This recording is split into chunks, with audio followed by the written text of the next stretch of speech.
کسی کا جی چاہتا ہے کہ میری آنکھیں بند ہو جانے کے بعد میں قبر میں جب چلا جاؤں تو پھر بھی میری نیکیوں میں اضافہ ہی ہوتا رہے، تو اسے چاہیے کہ 7 کام کرے۔ ان مما يلحق المؤمن من عمله بعد موته وهو في قبره، وہ اعمال جو انسان کو قبر میں پہنچنے کے باوجود بھی نیکیوں کا اضافے کا سبب بنتے ہیں۔ من علم علما ونشرہ، سب سے پہلا عمل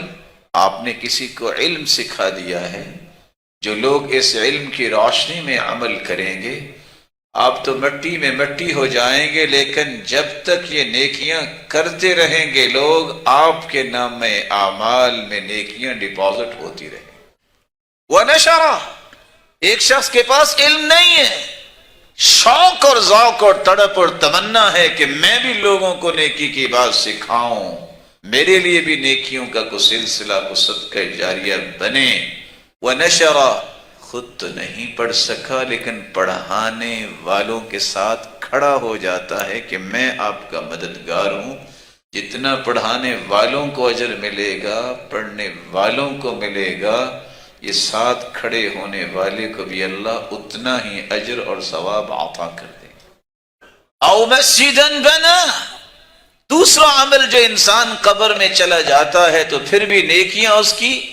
اس کے نام اعمال میں پہنچتی رہتی ہیں۔ کسی نے مسجد بنا دی،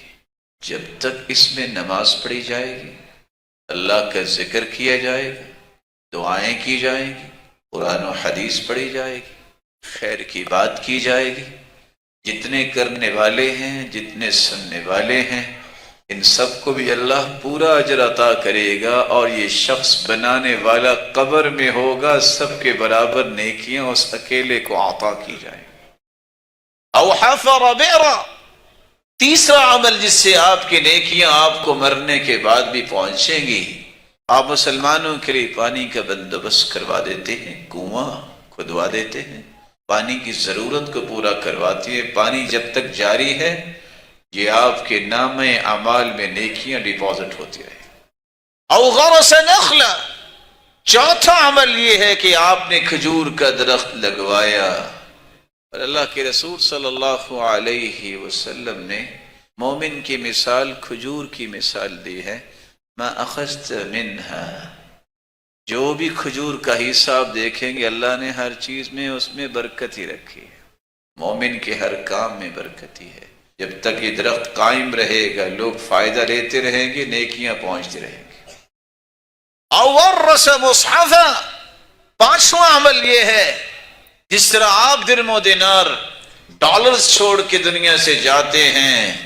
پیسہ چھوڑ کے جاتے ہیں، اگر کسی خوش قسمت میں قرآن کا نسخہ چھوڑا ہے یا کسی مسجد میں قرآن کا نسخہ پہنچایا ہے، اس کو جب تک جو بھی پڑھتا رہے گا سب کو مکمل اجر و ثواب ملے گا، لیکن ان سب کے برابر اس اکیلے کو اجر دیا جائے گا، اور یہ قبر میں ہوگا جس نے قرآن کا نسخہ پیش کیا۔ او بیتا لابن السبیل بنا،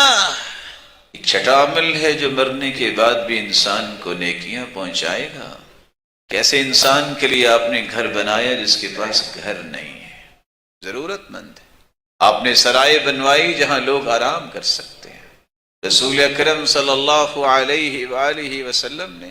فرمایا اس کا اجر بھی قیامت کی دیواروں تک تمہیں پہنچتا رہے گا اور تم قبر میں پڑے ہو۔ او صدقۃ اخرجها من ماله في صحته وحياته، ساتواں عمل وہ ہے جس کا اجر آپ کو پہنچتا رہے گا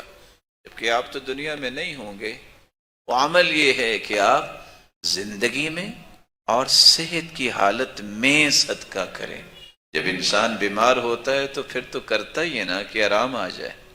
مرنے کے بعد اولاد تو کرتی ہے نا کہ ہمارے جانے والے کو اجر مل جائے۔ یہ لفظ کیا ہے؟ اپنی زندگی میں صحت کی حالت میں جو صدقہ جاریہ کرو گے، اللہ ذوالجلال قیامت کے دن تک تمہارے نام اعمال میں نیکیوں کا اضافہ کرتے رہے۔